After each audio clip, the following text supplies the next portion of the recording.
Darshan jail ಸೇರಿ 1 ತಿಂಗಳು ಈ ಕೇಸ್ ಬಗ್ಗೆ ದರ್ಶನ್ ಫ್ಯಾನ್ಸ್ ಏನ್ ಹೇಳಿದ್ದಾರೆ ಕೇಳೋಣ. ಸರ್ ಅವ್ರು ಇನ್ನೂ ಆರೋಪಿ ಅಷ್ಟೇ, ಅಪರಾಧಿ ಆಗಿಲ್ಲ. ಇನ್ನೂ ಕಾನೂನಿನ ಚೌಕಟ್ಟಲ್ಲಿದೆ ಅದು. ಬಟ್ ನಮಗೆ ಕಾನೂನು ಮೇಲೆ ನಂಬಿಕೆ ಇದೆ, ಅವ್ರು ನಿರಪರಾಧಿಯಾಗಿ ಹೊರಗೆ ಬರ್ತಾರೆ ಅಂತ. ಆಲ್ರೆಡಿ ಒಂದು 20-30% ಆಗಿತ್ತು ಸರ್ ಅದು. ಇವಾಗ ಇಲ್ಲಿ ಮಟ್ಟ ಅಂದರೆ ಒಂದು 70 to 80% ಆಗಿರ್ತಿತ್ತು ಸರ್. ಆಲ್ಮೋಸ್ಟ್ ಮುಗಿಯೋ ಹಂತದಲ್ಲಿ ಬರ್ತಿತ್ತು ಸರ್. ಸೊ ಅವರು ಆದಷ್ಟು ಬೇಗ ಹೊರಗೆ ಬರಬೇಕು, ಬಂದು ಸಿನಿಮಾ ಮಾಡಬೇಕು. ಅವ್ರನ್ನ ಫ್ಯಾನ್ಸ್ ಯಾರು ಕೈ ಬಿಟ್ಟಿಲ್ಲ, ಸೊ ಅವರು ನಮ್ಗೆ ಬಿಟ್ಟಿಲ್ಲ. ಸೊ ಹೀಗಾಗಿ ಅವ್ರು ಆದಷ್ಟು ಬೇಗ ಬಂದು ಮೂವಿ ಮಾಡಬೇಕು. ದರ್ಶನ್ ಬಗ್ಗೆ ನಾವು ಒಂದು 20 ವರ್ಷದಿಂದ ಅಭಿಮಾನಿ. ಫಿಲ್ಮ್ಗಳನ್ನ ತುಂಬ ನೋಡಿದ್ದೀವಿ, ತುಂಬ ಅವ್ರ ಮೇಲೆ ಗೌರವ ಇಟ್ಟಿದ್ದೀವಿ.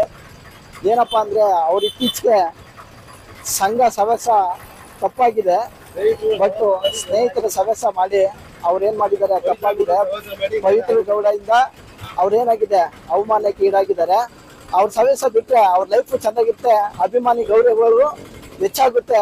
ಇನ್ನು ದೇವ್ರನ್ನ ನಾವು ಪ್ರಾರ್ಥಿಸ್ತೀವಿ, ಏನಂದರೆ ಅವ್ರು ಬೇಗ ಬಿಡುಗಡೆ ಆಗಲಿ, ಫಿಲಮ್ ಇಂಡಸ್ಟ್ರಿಗೆ ಮತ್ತೆ ಬರಲಿ, ದೇವರು ಅವರನ್ನು ಆಶೀರ್ವದಿಸಲಿ ಎಂಬುದಾಗಿ ನಾವೇನು ಮಾಡ್ತೀವಿ, ದೇವರನ್ನ ಪ್ರಾರ್ಥನೆ ಮಾಡ್ಕೊಳ್ತೀವಿ. ಅದು ಏನಪ್ಪಾ ಅಂದರೆ ಸವೇಸ್ ದೋಸ ಅವರಾಗಿದೆ, ಅವ್ರು ಏನು ಮಾಡಿಲ್ಲ.